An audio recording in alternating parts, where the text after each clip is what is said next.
के इंतजार में सूखे की मार झेल रहे हिमाचल वालों को आज आसमान से राहत मिल सकती है। कल से मनाली, कुफरी, चंबा सहित कई जगहों पर बर्फबारी शुरू हो चुकी है। वहीं आज मौसम विभाग की तरफ से बर्फबारी और हल्की बारिश का येलो अलर्ट जारी किया गया है। शिमला, कांगड़ा और किन्नौर में ऊपरी इलाकों में बर्फबारी के आसार हैं, तो वहीं मैदानी इलाकों में बारिश की संभावना है। बारिश और बर्फबारी होने से लोगों को सूखी ठंड से राहत मिल सकती है। तो मौसम विभाग ने अनुमान जताया है कि बारिश और बर्फबारी हो सकती है। येलो अलर्ट बाकायदा मौसम विभाग की तरफ से जारी किया गया है, यानी बारिश और बर्फबारी का अलर्ट जारी किया गया है। ऐसे में सूखे मौसम से हिमाचल के लोगों को निजात मिल सकती है। खासतौर पर मैदानी इलाकों के लिए अलर्ट जारी किया गया है, जहां पर बारिश की संभावना है। इसी तरह से बारिश बर्फबारी को लेकर येलो अलर्ट जारी किया गया है, यानी जो पहाड़ी और ऊपरी इलाके हैं वहां पर बर्फबारी का दौर शुरू हो सकता है और नीचे और मैदानी जो इलाके हैं वहां पर बारिश का दौर शुरू हो सकता है। तो मौसम विभाग ने बाकायदा येलो अलर्ट जारी किया है और ऐसे में हिमाचल के लोगों को सूखे मौसम से, खुश्कसाली से एक तरह से राहत मिल सकती है।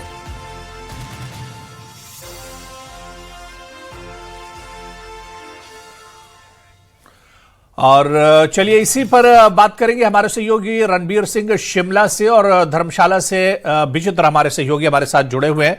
रणबीर, आज मौसम विभाग ने भी येलो अलर्ट जारी किया है कि जो पहाड़ी और ऊपरी जो इलाके हैं वहां पर बर्फबारी हो सकती है और मैदानी जो इलाके हैं वहां पर बारिश का दौर शुरू हो सकता है। जी आप देखिए, जो हिमाचल प्रदेश के जो अत्यधिक ऊंचाई वाले स्थान हैं वहां पर तो बर्फबारी का दौर लगातार जारी है, लेकिन बहुत सारे ऐसे इलाके आप ये कह सकते हैं कि 80 से 90% इलाका जो है अभी भी आप कह सकते हैं कि एक तरह से सूखे की चपेट में। पिछले कल देर शाम जो मौसम विभाग की तरफ से अपडेट जारी किया जाता है उसके अनुसार ये था कि येलो अलर्ट बहुत सारे इलाकों के लिए जारी किया था, लेकिन उसमें भी हल्की बारिश और हल्की बर्फबारी की संभावना जताई गई थी। लेकिन अभी की जो ताज़ा अपडेट है, जिस तरह से हिमाचल प्रदेश की राजधानी शिमला में हम हैं तो यहाँ पर मौसम भी साफ बना हुआ है, तो जो अभी तक जो अपडेट है वो मौसम विभाग की तरफ से कहना है कि ऐसी फिलहाल कोई संभावना नजर नहीं आ रही है। लेकिन हाँ, जो ऊंचाई वाले इलाके हैं वहां पर तो कभी भी मौसम बिगड़ सकता है और वहां पर बर्फबारी का दौर पिछले काफी समय से चल रहा है। लेकिन परेशानी वाली बात यह है कि इससे पहले भी बहुत पूर्वानुमान जो है मौसम विभाग की तरफ से लगाए गए 31 दिसंबर का था, 1 जनवरी का था, लेकिन कहीं कहीं जो है ऊंचाई वाले इलाकों में बर्फबारी जरूर हुई। यहाँ शिमला की बात करें, यहाँ तो आप ये कह सकते हैं कुछ छींटे पड़े हैं। कुफरी में कुछ फाहे बर्फ के जरूर गिरे हैं, नारकंडा में भी हल्के फाहे गिरे हैं। बारिश की जहाँ तक बात है, हमीरपुर में बारिश हुई, ऊना में बारिश हुई, सोलन में बारिश हुई, वो भी उतनी ज़्यादा नहीं हुई। तो परेशानियाँ अभी जो किसान बागवान है उनकी बनी हुई है और हिमाचल के ऊपरी इलाके में जहाँ पर सेब होता है, सेब के बागवानों को सबसे ज़्यादा परेशानियां हैं। जो मैदानी इलाकों के जो किसान हैं, जो जिन्हें बुआई करनी है, वो भी चिंतित है। और यहाँ पर अब आस तो यही है कि हिमाचल प्रदेश में इंद्र देवता मेहरबानी करे और आसमान से राहत बरसे। लेकिन फिलहाल जिस तरह का मौसम बना हुआ है, बहुत सारे ऐसे इलाके हैं जिन्हें शायद अभी और इंतजार करना होगा।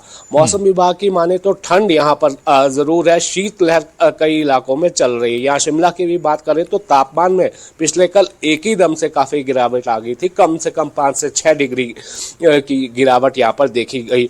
एक दफा जो है मौसम बना भी, लेकिन अभी तक जो है कोई ऐसे आसार, राहत वाले आसार देखने को नहीं मिले हैं और संभावनाएं अभी तो हैं कि आने वाले दिनों में कुछ आसमान से राहत बरस सकती है। जी तो बिल्कुल, यानी संभावना है और एक तरह से मौसम विभाग ने भी अलर्ट जारी किया है।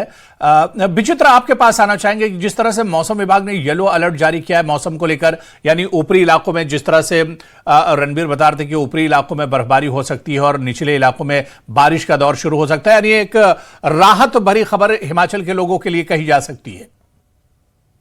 अब वो अगर इस तरह की जो खबर मौसम विज्ञान केंद्र की ओर से दी गई है या पूर्वानुमान जो मौसम विज्ञान केंद्र की ओर से लगाया गया है, हम तो यही चाहेंगे कि ये बिल्कुल सही हो और जमीन पर भी ये देखने को मिले, क्योंकि जिस तरह से पूर्वानुमान पहले भी मौसम विज्ञान केंद्र की ओर से लगाया गया था, और जैसे मैं हमारे सहयोगी शिमला से रणवीर सिंह ने भी बताया कि किस तरह से जो है वो जो पूर्वानुमान था उसके मुताबिक बारिश और बर्फबारी जो होनी चाहिए थी और अब तक हो भी चुकी होती थी वो नहीं हुई है। कांगड़ा की अगर मैं बात करूं तो कांगड़ा में निश्चित तौर पर मौसम विज्ञान केंद्र की ओर से शीत लहर का येलो अलर्ट जारी जरूर किया गया है, लेकिन बारिश बर्फबारी होगी इस तरह से बात अभी भी कांगड़ा के लिए नहीं कही गई है। बीते कल भी लगातार यही उम्मीद सुबह से की जा रही थी कि अभी बारिश हो सकती है, जोरदार बारिश हो सकती है, लेकिन बादल घुमर घुमर कर जरूर आ रहे थे, लेकिन फिर से बैरंग वापस चले जा रहे थे। कांगड़ा के लोगों को निराशा ही हाथ लगी है। मैं धर्मशाला की बात करूं या धर्मशाला से ऊपर के क्षेत्रों की बात करूं, चाहे वो धर्मकोट है, नगदी, सोबरी, त्रिउंड और गलू की बात करूं, तो यहां पर भी हल्की हल्की बारिश हुई है और बर्फ के फाहे जरूर देखने को मिले हैं,